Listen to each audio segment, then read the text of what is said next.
Welcome to Mentor. I'm Rachel Ford. And I'm Marco Bertozzi. And we are the founders of TheZoo.London, consultant collective and executive search. And our podcast is all about sharing hard-earned lessons from senior leaders who have, Been there, done that. Yeah. And they're here to guide you with insights that you won't find in a business book, but you can use in everyday life. Coming up today, we have Kerry Glazer, OBE. I knew she was going to be lovely. She's anybody that knows Kerry, everybody loves Kerry. And she's got, lots and lots of great wisdom. And something that sat with me was that she said, don't be afraid to shake things up. You to move forward and transform, you've got to make those tough. Even if it feels difficult, you've got to shake up the status quo. Yeah. Do not be afraid. I mean, she did it herself. She did, didn't she? Well, yeah, she brought in Victoria Fox. Yeah, exactly. I quite liked. She gave some great advice at the end. We're not going to tell you all about it, but she advised us all to have a fuck off fund. Yeah. So listening to hear what that means. And in very, very Kerry style, she said the value of pay it forward. Mm. So don't expect an action that you do today to pay off tomorrow. But boy, that will come back. And you will be rewarded for really leading with kindness, being kind, being human, pay it forward. So yes, lots of great advice coming up. Fantastic. Well, before we get her in, we'll have a word from the sponsor, shall we? Yeah, or we'll talk about our producers. And then we'll get Kerry in. Hey, Marco, when you think of a great mentor, what words come to your mind? I think smart, definitely supportive, obviously wise and experienced for sure. Yeah, I think the same really. And, someone knowledgeable who pushes your ideas beyond your first ideas. That's why we chose Viral Tribe, because they've helped us on our podcasting journey. Yeah, you could say they've been our podcasting mentors, couldn't you? They have been our ultimate support system, helping us with creative ideas, production. And with state-of-the-art studios like we're in today in the heart of Soho, London, they're not just brilliant at what they do, but they make the whole process seamless and stress-free. And they work with some of the biggest creators, producers and brands, making everything from chart-topping shows to branded entertainment. So if you're thinking about launching a video, an audio, a live podcast, make Viral Tribe your podcasting mentor. Drop them a line at hello@viraltribe.co.uk, and if you quote mentor, they'll give you 20% off your first 3 bookings. So what are you waiting for? What are you waiting for?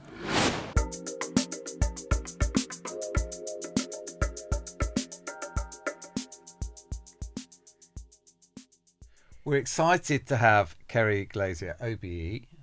We've had a number of... a lot of honours. We have a lot on the honours list. We've had some honours in the room, so thank you for joining. One of the UK's advertising industry's most quietly influential leaders, a master of values-led leadership, fairness and long-term impact.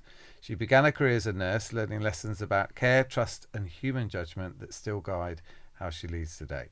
After discovering advertising through a placement at JWT, Kerry built her agency experience before joining AAR in 1999.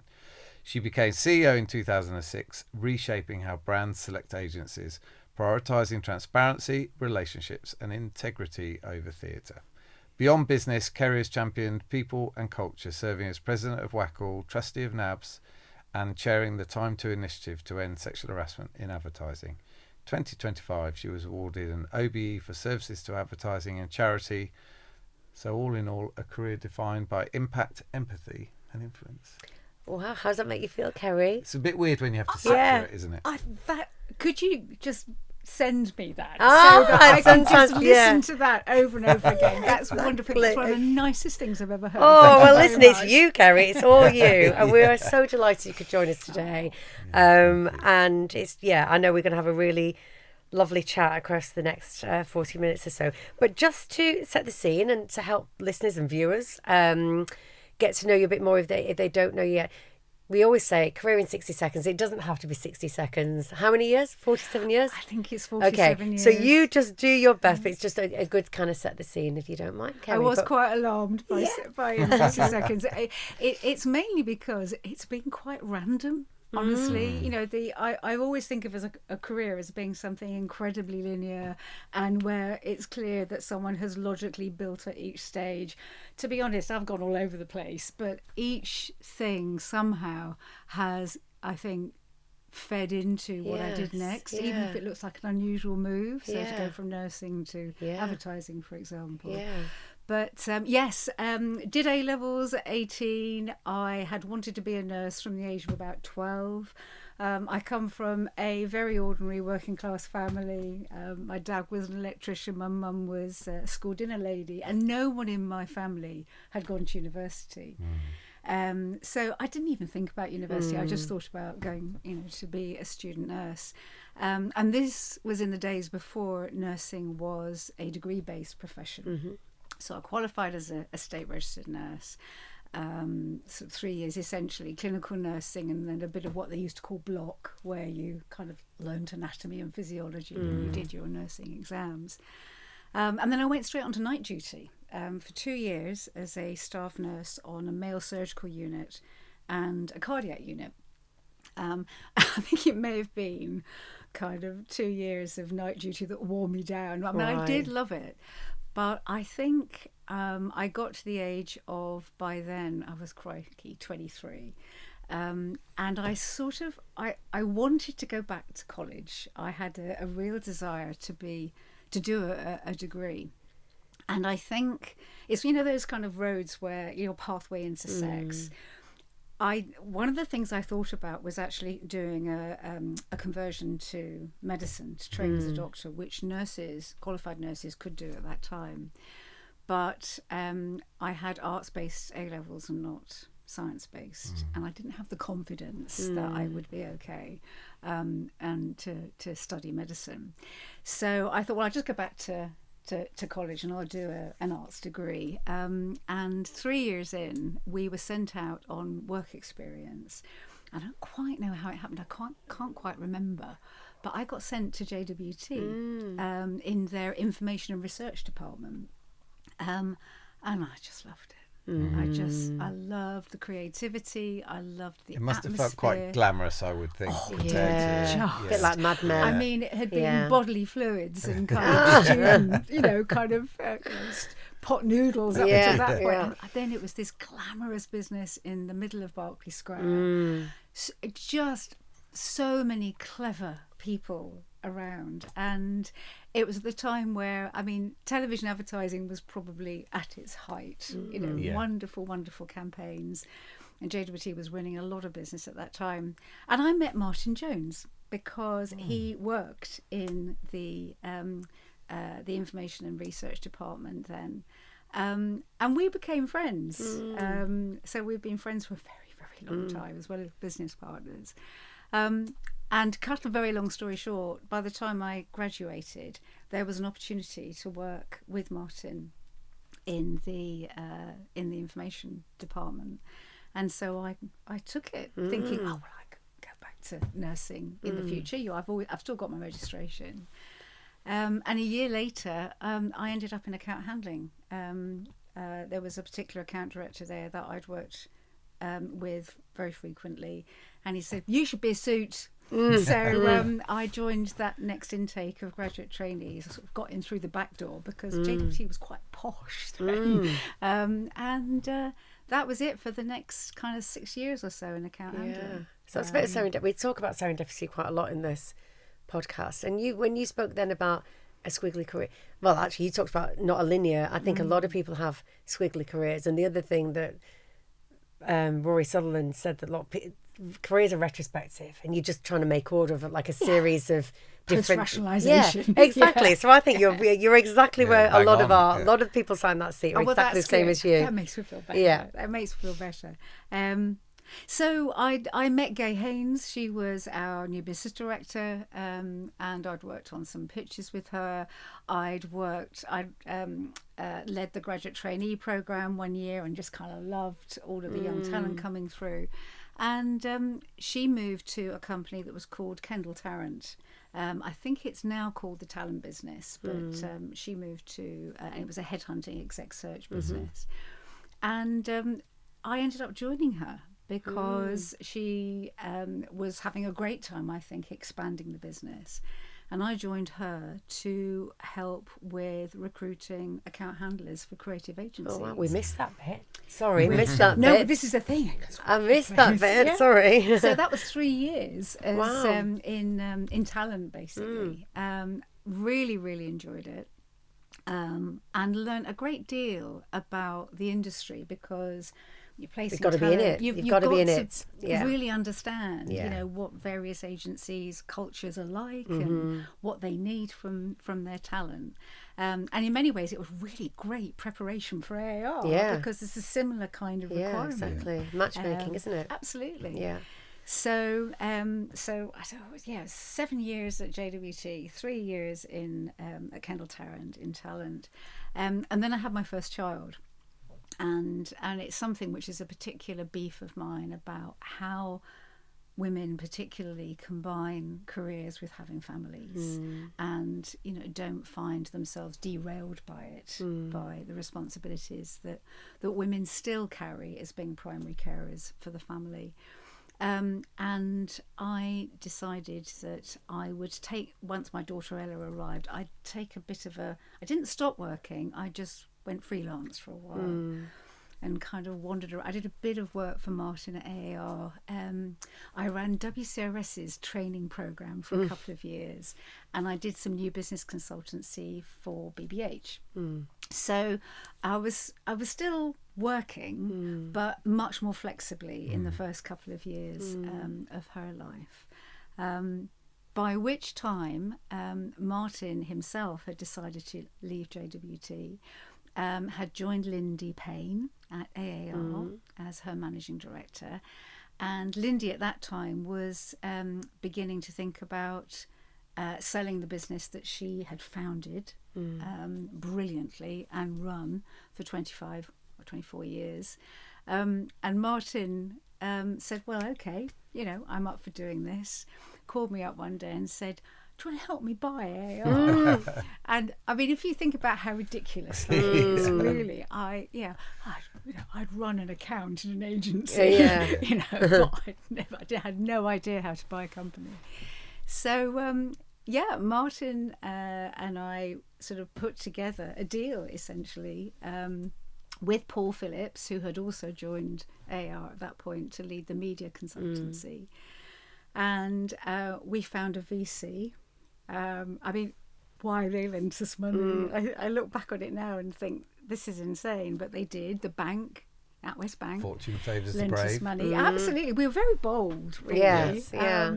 And the three of us put our houses on the line. Again, I look back and think, what was I thinking? Yeah, young family. Exactly. I was pregnant with my son when all this was happening. The deal was done when I was very pregnant. And after that, I joined Martin and Paul on a sort of permanent basis as commercial director, then managing director, and then, as you say, in 2006 became CEO. And we were very equal partners, actually, although we had kind of fancy titles, and Martin and Paul did what they like to do best, essentially, which was to run the pitch business that is very much the bedrock of AAR. And I ran the business, but sort of focused on new business and expanding the business and developing it. But we always made decisions together. We were a very tight partnership. Yes, we fell out occasionally, most definitely. But that was it. I didn't move again for 25 years. Yeah. And finally decided that the company needed a new CEO, because AAR is now 50 years old, 51 years old. And I think to keep a company relevant, you have to be very cognizant of the transformation that businesses do need to go through. You've got to unsettle the status quo every so often. And my feeling was that unsettling the status quo in the business was long overdue by the time we got to 2019. And so I told my two partners about 18 months beforehand, right, we need some new, fresh eyes, new vision here.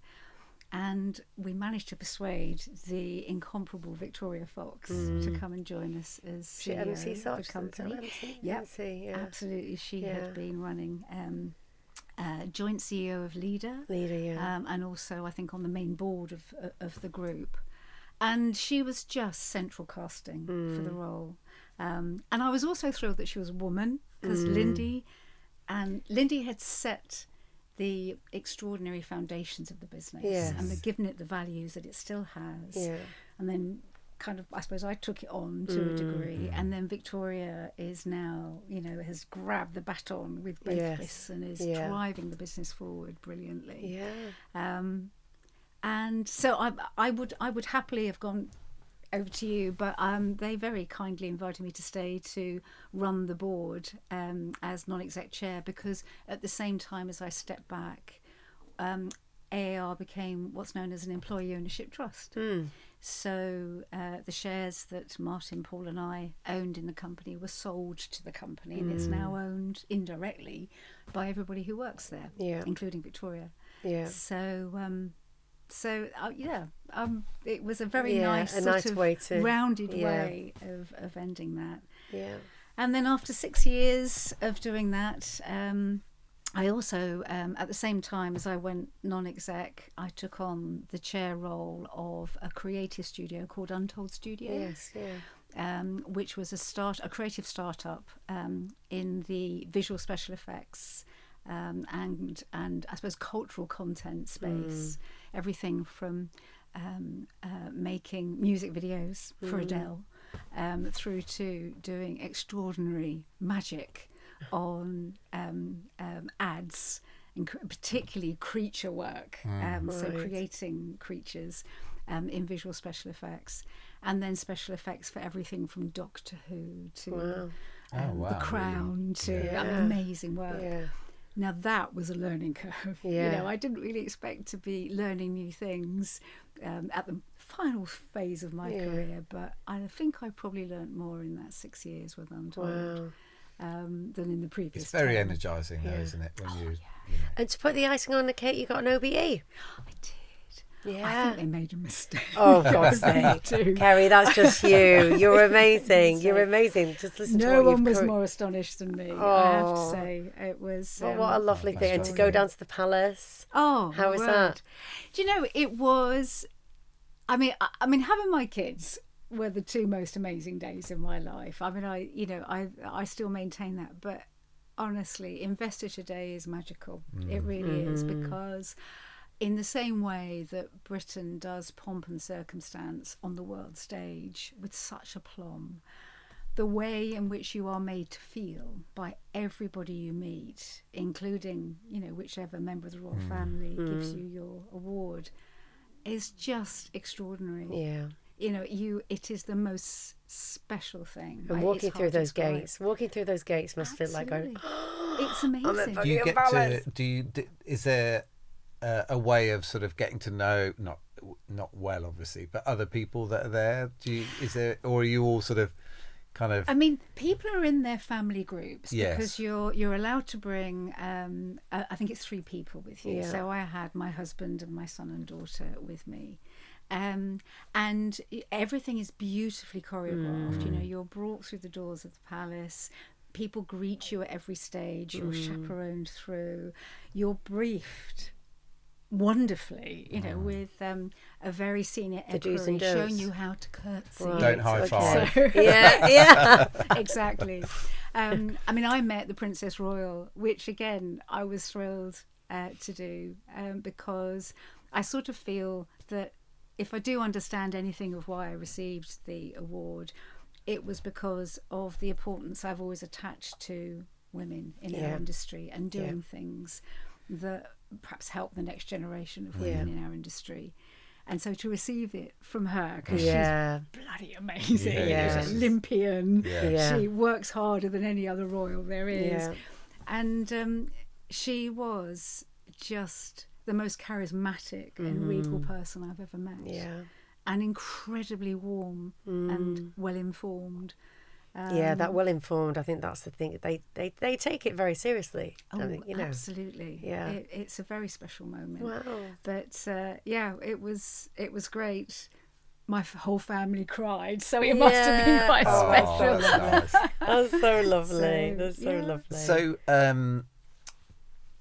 rewinding a little bit. Yes. One of the phrases you hear a lot in our business is, no one's going to die. Oh yeah. Yeah. Or no one's died, whatever the phrase is. And so I think it's interesting that, how did you find the kind of nursing side of things, and then obviously getting a taste for the advertising world? Like, did that feel a comfortable switch? Did you feel like you were giving up on what some people might think is more worthwhile? Oh yeah. Kind, Absolutely. I mean, my mother never really understood what I did in advertising. Oh, mine doesn't now. They never do. Exactly. They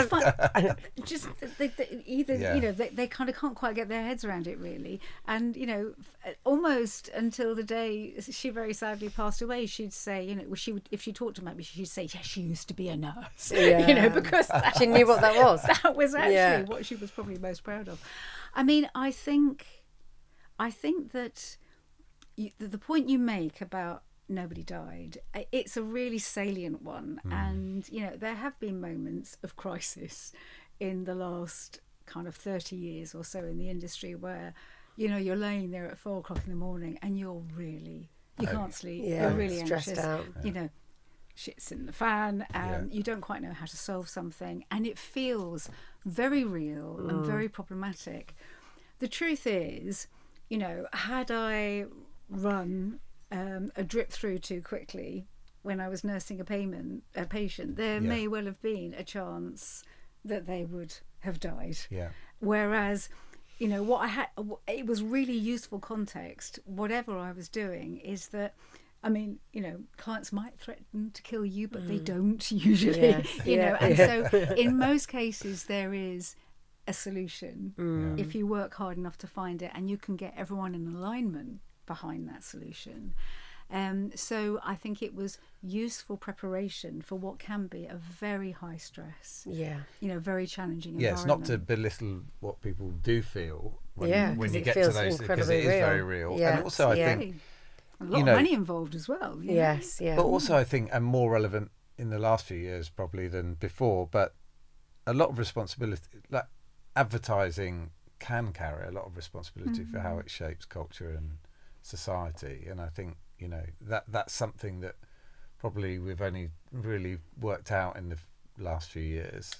Is like, actually our actions can help society and change society. And, media can be a force for good, can't it? Absolutely. Really, and you see it everywhere. I mean, at when I was at JWT, one of the last things I worked on there was the Macmillan Nurse Appeal. And we had this extraordinarily audacious objective of raising £10 million, which at that point was an awful lot of money, to make sure that we could still fund Macmillan nurses, and to support patients with cancer.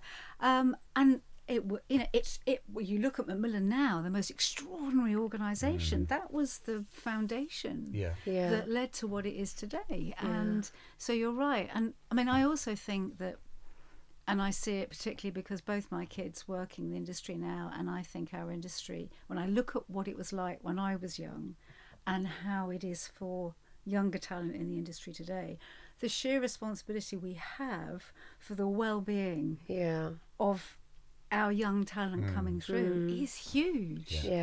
Because the stress they work under, the number of channels they cover. We did a telly, cinema, press occasionally, the odd radio ad. I mean, when I look at the breadth of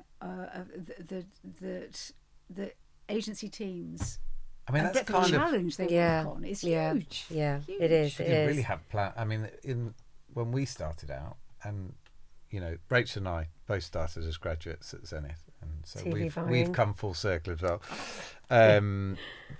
But there weren't really planners then, because it was I think I was one of the first planners. Straightforward kind of environment. But then, exactly. And like looking back at those agency years, because obviously, almost like the the nursing period of your life did take you, look, we can get through this. Like you would have seen some horrific things on that night shift. I suppose then when you look at your agency years, which is your next kind of step, when you look back on that, what are the particular learnings you got from that, or what are your, I suppose, are the behaviours that you learned at JWT then that will clearly helped you move into the AAR? But if you look back at those days, what do you think you learned most working at an agency? I think resilience, actually. Okay, yeah. Because I think you have to be resilient in a slightly different way to how you are within the NHS or working in medicine and healthcare. I think that understanding how to get the best out of people was a really big part of what I learnt in that 8 years, because yes, you do have to work as a team when you're within a kind of a clinical team within the NHS, but there's quite an interesting pecking order, if you like. There's a hierarchy, isn't there? There is a real hierarchy. And yes, there's a hierarchy which exists in our world as well, in the world of creativity and advertising. But I do think that there is a genuine belief that good ideas can come from anywhere. Absolutely. That actually the need for collaboration, the need for aligning people, behind one single sort of intention, whether it's bringing your client on board, sort of wrestling with a creative team, whatever it is, learning those skills of how to get the best out of people with a degree of diplomacy, care and intention, so that you do get to where you need to be and you bring people with you. I mean, I have to say, I do think things will have changed over the last 40 years, but I saw some shocking examples of bullying and poor behaviour in medicine and nursing, because I suppose the stakes are quite high, but there was a sort of, we went through it, so you're going to go through it sort of attitude. The idea of the matron, and how I was terrified. Of course, you still had matrons when I started, and we were all terrified of the consultants who were like gods. Well, that's the hierarchy, isn't it? Didn't that blow up recently? It seemed to dissipate quite quickly, but there was a sort of rumblings of, the abuse of power of surgeons and consultants, and in that and sexual harassment as well. We're going to come on to time too in a little while, actually. So I think that sort of understanding the dynamics of how a group of people can come together and do something really quite extraordinary. And that kind of elation that you would get from a team working together on a pitch and winning, and the friendships it forged, and amazingly the lack of competitiveness. I've always been kind of quite astounded by, we're a really nice industry in comparison. We're not ruthless, are we? Not. People always think it is, and it's cutthroat. It's actually not. We're really optimistic. We're actually really helpful to each other. I can say generous with our time, generous of spirit. Absolutely. Yeah. Respectful of other people. Achieving things. Celebrating triumphs. And I'm sure there are sort of moments of Schadenfreude where. I think agencies are. I always enjoy it when senior salespeople, career salespeople or commercial, go into agencies, because there's always a moment where you wait a few weeks and then you have a chat with them and they're like, how do these things operate? Because they're not all, sales is quite, everyone roughly is pointing in the same direction because they all need to hit their bonus. Whereas in agencies, you're collaborating across countries, across teams, and no one reports to anyone, and yet somehow it works. And I think people always go, it's amazing. I mean, it can be massively chaotic as well. Of course, But I've sat in pitches where the absolute joy I have felt at watching an agency at the top of its game, presenting things. You can just see the client's shoulders go down and see them reacting emotionally. Because it's a physical and emotional reaction, isn't it? It's not just about business in that moment. And it was a real privilege to witness it, and seeing a really good idea take off. Fabulous. And when you did any of that, because you sounded, when you were talking about your start in the AAR and how you got to that, you sounded like you weren't on a path to change the industry and improve the industry. Or did some of these agency years sort of make you start thinking about? Yeah, I mean, it was probably a combination of influences. I mean, I'd always been involved with NABS. I became a member of WACL in 2001. It was an awfully long time ago now. But I could see that there were important things that the groups of people within our industry, were, wanted support with. And I was quite drawn to those things because I thought they were important and that they mattered. And actually, I think there's a cycle in a career that, you sort of spend your 20s working out what you're going to be and how you're going to get there. And then your 30s, it's the getting there. And then I think you get into your 40s, which I would have been around this sort of time, the AAR time. And it's when you really are in your pomp almost, in most cases you are really forging a much more senior career. And I think you start to have the opportunity to give back. And you should at that point, and I suppose that's where I began to be really interested in how you could change the status quo. Again, collectively, bringing people with you. I mean, you take WACL at that point, it was a group of, it was less than 200 women, but they were all pretty senior women and pretty influential women. You think, galvanising that group of women to speak out, to support the next generation, to campaign, as it had been doing, but having more of a focus on that was... Well, when you were president, I remember I sat on your exec and we grasped the nettles, didn't we? Like, because that's the thing about you. You're very quietly, like you're very influential, and like when you talked about your characteristics before around that caring nature, and you'll bring people with you, and you definitely did that when you were the president of WACL that year, because we had to grapple with a few nettles, and you do it with your charm. You're very charming. You're a very charming person. I think it was honestly, I can't emphasize this enough.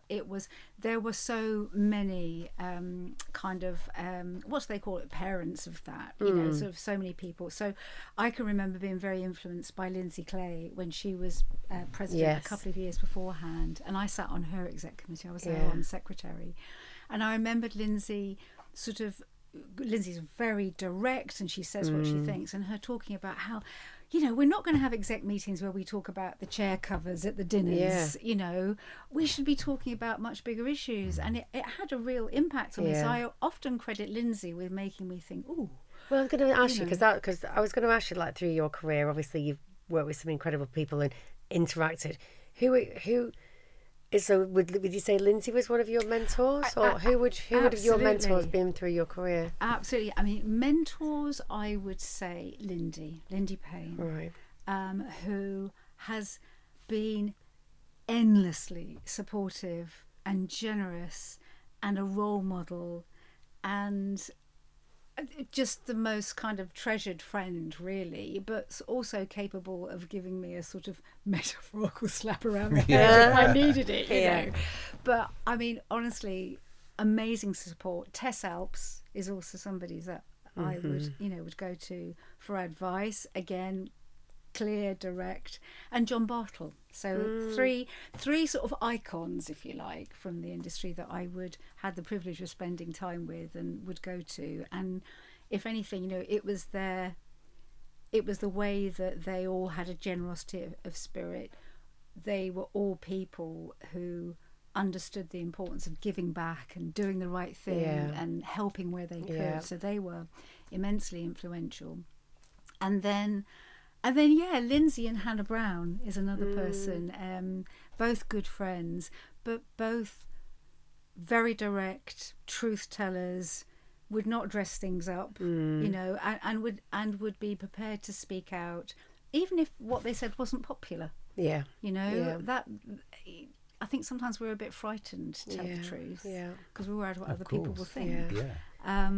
But they, I mean, there are so many other people I could mention. I know, and those the three icons, as you say, was that more informally versus formal? Because as you say, they were just very generous with their time. So it springs to mind that Karen Stacey talks about your career. It's about the beginning's about learning, the middle's about earning, and the third bit is about returning. Yes. So I think we do see quite a lot of that. That's mentorship is a lot about returning and giving back and trying to help other people, isn't it? Yeah, absolutely. And all three of those people, in different ways, have been immensely influential in all of those ways as well. Yeah. So, I mean, I suppose if I think about it, you know, Lindy had founded AAR, and I was carrying the torch for her, because it was so important that we kind of sustained the values that she had begun with the company, and it still espouses all of those values today, and they're really good. That's why we're still here. I think 50 years later. Say we, but you know, but it's been your family for a long time, hasn't it? Absolutely. And similarly with Tess and with John, and I think that. I think that matters. They, you know, weren't only superlatively good at what they did good stuff in the industry as well. Yes, so they returned. And that, so, I mean, it's always, so I had dealings with Paul Phillips when I did new business at Zenith. And it must be an interesting place to be, sort of in the sort of heart of everything. And you having been an agency as well, that kind of crossing over into that world. How did you manage that kind of the relationships? And I'm sure people were wanting to get on your best side and all of that. What's that life like when you are right in the sort of eye of the storm? I think you've got to tread so very carefully, because, I mean, the way in which AAR is structured, we have always had two sets of customers. You know, one were the brands that we work with, and the other were the agencies we work with, and they were both customers. And I think the need to divine a path whereby you really sought to make sure the interests of both were served. I mean, I think there are lots of views about pitching and the impact it has on agencies, the cost to agencies, the time that's spent, the investment that's required in every possible way. I mean, when I started out at AAR, I naively thought to myself, it will be, my intention is we get rid of the pitch. The trouble is, all agencies try to do it. We're no pitching. All agencies say we're not going to pitch, and then what's going to happen? You're going to pitch. Nobody wants to get rid of pitch. This is my problem. The number of times we've discussed it with the IPA and so forth. I know I'm going off on a tangent here, but if pitching is going to happen, you can at least try to make sure that process the process you know, has integrity, that it's a level playing field, that there's no kind of double dealing, and that agencies are treated with respect and properly. I mean, it was the most privileged position to be party to what were often very sensitive pieces of information from both parties, actually, not just from brands about their businesses, but from the things that agencies would disclose to you because they trusted you and they knew that you would never use it in a way that would damage them. So I think that's why it was so important that we did. And you know, sometimes you know, we were not out there, we were not loud, we didn't talk to the press, we didn't do lots of promotion about AAR, and we sometimes get criticised for that. But I think it was the right way to be, because we did carry so much responsibility for behaving properly in what were very sensitive commercial situations for both parties. You know, and agencies are by and large tiny businesses compared. You're all SMEs. Dealing with great monoliths. Global mega brands. Global, you know, UK brands, whatever. And it was really important that you didn't ever lose sight of that. And thinking about those times as well, like you had the responsibility, but also there must have been moments where you had to make some really tough decisions. And obviously those decisions are going to affect your people, they're going to affect clients. Can you look back to like a decision that was like, you think, oh, that was the hardest decision I personally ever had to make in your career? Or is it just a series of decisions? I mean, you know, there is no doubt that, back in, when was it? It was, I'm trying to think which year. Was it 2008, the financial collapse? 8-9. Yeah, 2008-9, yeah. I mean, AAR had always been a very, very stable business, very stable. And we were very careful in the way that we managed the business. But even, you know, at that point, no one knew what was happening. Clients were in disarray. Agencies were having a tough time. And we, you know, not only did we, you know, have to sort of, we got the whole, well, it was only a tiny team of about 14 people, but everybody agreed, you know, to take a reduced salary. We all took it. But then, you know, as things were difficult, we did have redundancies. And, you know, so many people in our industry have gone through cycles of redundancies as we've gone through those kind of, you know, peaks and troughs of the business. And just knowing that, you know, someone's going to have to go home and think, okay, you know, what am I going to do next? How do I put food on the table? You know, those sorts of responsibilities I used to find, you keep me awake at night, you know, the planning leading up to it, you know, how best to support that person, you know, after they'd left the business. Because you there's a human responsibility here, so those sorts of things were always difficult. There was one particular occasion actually where we were approached by a pro-life organisation, and they wanted to run a pitch. And Martin, Paul and I always made decisions together. And the agreement was that if one of us didn't want to do it, we didn't do it. But on this occasion, I lost because I didn't want to do it. And it was because, you know, I felt that women it's choice, have a isn't right it? to choice. It's choice. And I felt really, really uncomfortable about AAR undertaking this pitch. But we did it. And it was the only occasion where I felt that wasn't a decision I was happy with. It was a decision that I was, you know, I could have turned around and said, look, I'm sorry, I'm the CEO, we're not doing it. And I didn't, and I still don't know whether that was right or not.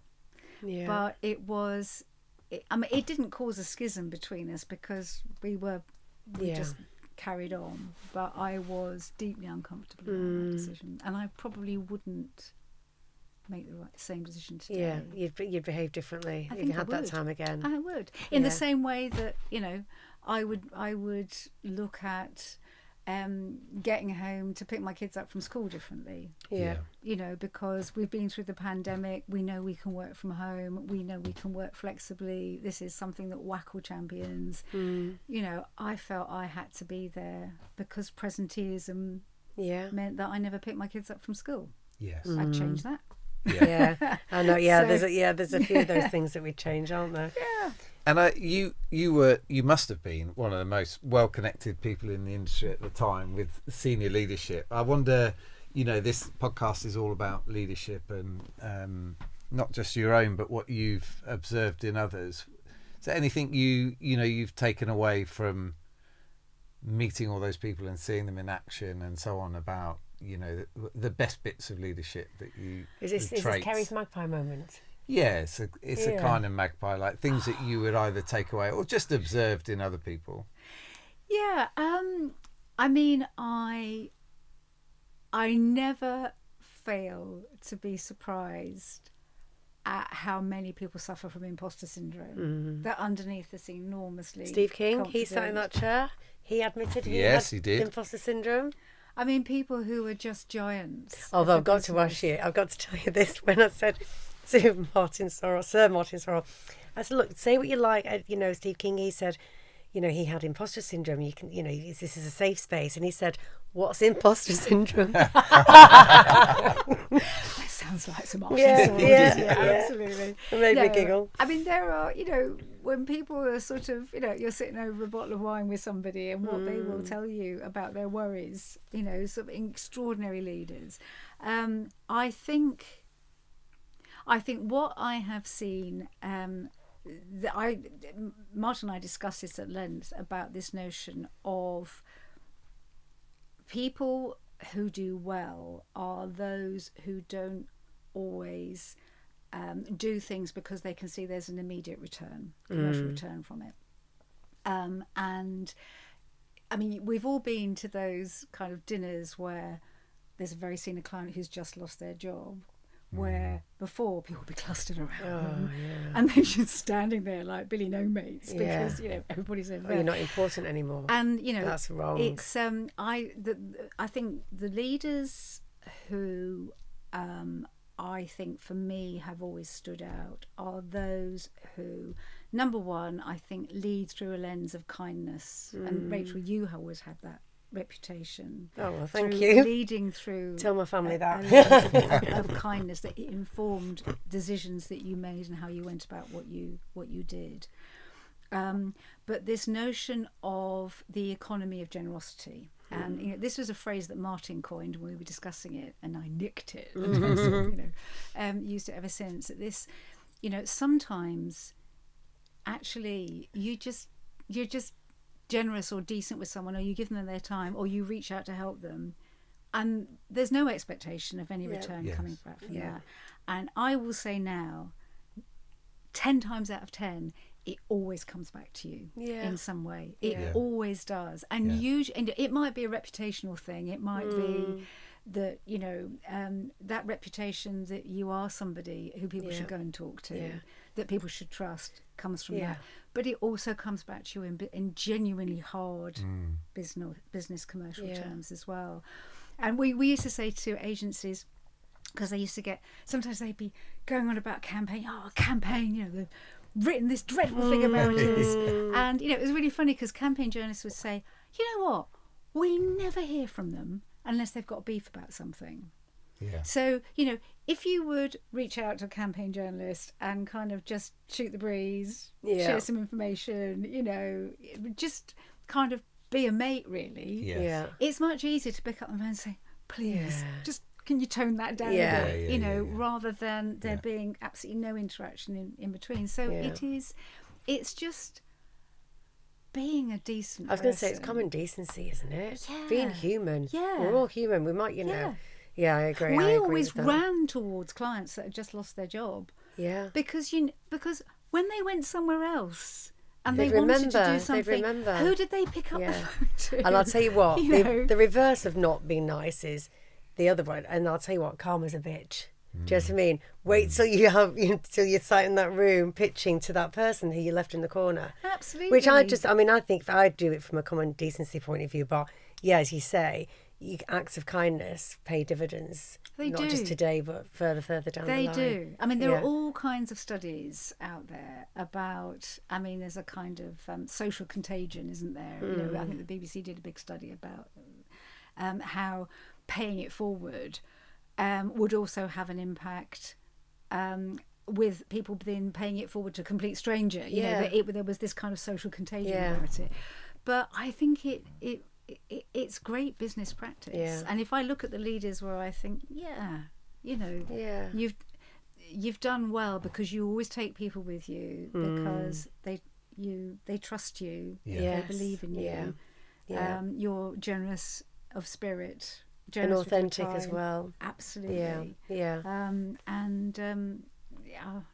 rather be known for that. And you absolutely are known for that, Kerry. You're absolute. Everybody loves Kerry. I am really concerned we're really running out of time, and I definitely wanted to touch on time too. Go for it. Obviously, there was a moment in time. It was coming from the stuff that's happening with the States, but obviously that work is obviously to end sexual harassment in our world. What was it? But obviously there was a lot happening in the world. What made you decide, right, I need to personally get a group around me and take a stand on this? I think it was the Harvey Weinstein. It was a Me Too bit, wasn't it? It was coming out of Me Too. And WACL were always looking at. We would have kind of small get-togethers, which I think WACL still has, and we did it with NABS, and I was thinking more about sexism in advertising than perhaps sexual harassment, but we organised an evening debate which people were invited to, not just WACLers were there, NABS were there, and we thought, or we fully expected, it's a thing of the past. You know, it used to happen back in the 70s. And it was a really dark night because it became very evident that it was very present, it was very now, it was happening to a lot of people. Yeah. And we sort of came away from this WACL night with, we can't we've got to do something. Lean into this. And really that's how Time 2 was born. Tess was our first chair. It was Tess that led the first year of Time 2, and WACL, NABS and the Advertising Association formed an alliance, and the Advertising Association was very, very influential as an umbrella organisation for all of our trade and professional associations, and then NABS, who kind of basically knew how to do it because that was their focus on well-being, and some might from WACL. And it was an extraordinary coming together and collaboration between these three groups of people who could see, we can't let this continue. No, and the practical application of it is there's training, isn't there, behind it, so people can become Time 2 accredited, and and then that's the game changer. I mean, obviously with the advertising industry, so we used advertising, brilliant advertising from Lucky Generals to sort of raise awareness that it was still happening, having carried out some research.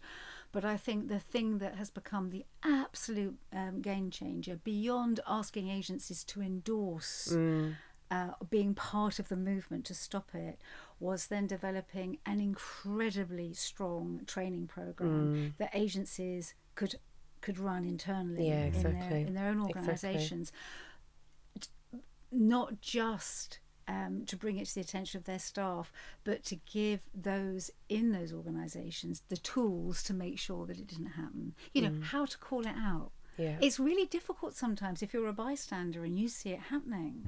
What is it you say? Well, how do you go about that? My daughter was telling me, though, there's a potential law coming out that you can actually be charged for being a bystander if you don't do anything. You can do nothing. Yeah, and it's kind of I think it's opening up the conversation, and you've just got to. And were you? I mean, it obviously was very high profile. Were you happy with how everyone reacted, like the companies reacted to it, in terms of? Yeah, I mean, we had extraordinary support from people signing up to be endorsers. I mean, from holding companies like WPP were our first holding company who signed up across the board to Time 2.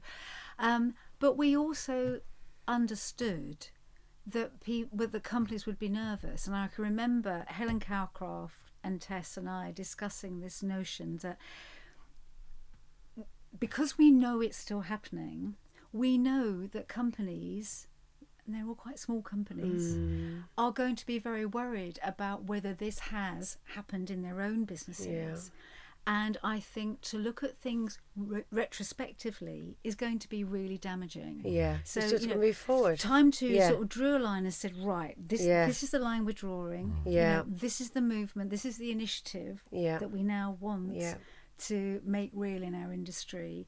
And so this is about making a positive change, and that was the attitude. I think that did help people come with us, because the research that we'd done, serious sexual assault, rape, I mean, unbelievably, I mean, primarily women being on the receiving end, but not solely. Some, there were, I think, about 9% of men that had suffered sexual harassment too. And do you go back and look at the stats, or there wouldn't be any more research going in? That was a stake in the ground, was it? What's happening in the industry? That was back at the first year of Time 2. Do you go back and say, have things improved? Yes, because the Advertising Association runs their the census. Yeah, the all-in census. And we have a question in there which monitors it. Please tell me it's going in a positive direction. Oh, yes. Okay. Yes, I think in the last census, it was 1% of men and 1% of women who reported at some point having, I think, either experienced or witnessed sexual harassment. Right, yeah. So that's a pretty small percentage. Yeah, it is. I think, although they're not directly comparative, because it was a qualitative study we did, it was about 44%, and it was particularly 44. High amongst the 18 to 24s. Really? So even their first so it years. wasn't people that had experienced it years ago. It was people that are experiencing it right here, right now. Well done, Kerry, for grasping that nettle. You grasp the nettles with elegance. So I think we are going to probably be on our. Let's end with a reflection. Shall we end with a reflection? Yeah, let's end with a reflection. I think, I don't know why, but it always seems to get people thinking the most about if you think back and you were going to give your younger self some advice now about careers and and going through that all it's not going to be that question stages. It's not that question. What's the one truth you'd tell her that she would want to hear? Oh my God. This is it. Yeah. Crikey. That's a really tough question. We want to end on a toughie. That's a really tough question. If it's too difficult, then you can just talk about what advice you'd give them. Yeah, look on that little Kerry doing because I really want the truth to be a good truth, and I would say never shy away from shaking up the status quo. It's really hard to do it, and you do have to screw up your courage, but shaking up the status quo is where real change can happen. And it can be a small thing, but that's quite important. We shouldn't always do what we did before. And I think advice, I'm going to swear now, but I would say always have some fuck off money in the bank. 3 months. I mean, I know it's really hard with how much cost of living is, but if you can get some savings into the bank and leave it sitting there, so that you have a choice if you find yourself in a situation, any life situation, but particularly at work, where it can't be solved, because sometimes it can't be. You're in a toxic situation that you can't escape from because you're financially trapped. It gives you choice to be able to walk away. Yeah, I love that. And the fuck off fund. It's a fuck off fund. Yeah. And great, if you find yourself in the happiest place ever, you've got a great holiday. Yeah, exactly. A really good holiday. Yeah. 3 months' money in the bank. Well, you heard it here. The fuck off fund from Mentor. We'll take that. It's a good idea. That's advice, brimming with advice. I could have done with it a couple of times. I know. Note to self. Oh, Kerry, thank you. I knew you'd be gorgeous. You are fabulous. Welcome. You're very well loved, and we're delighted you could join us today. Thank you for having me. Thank you very much. Thank you.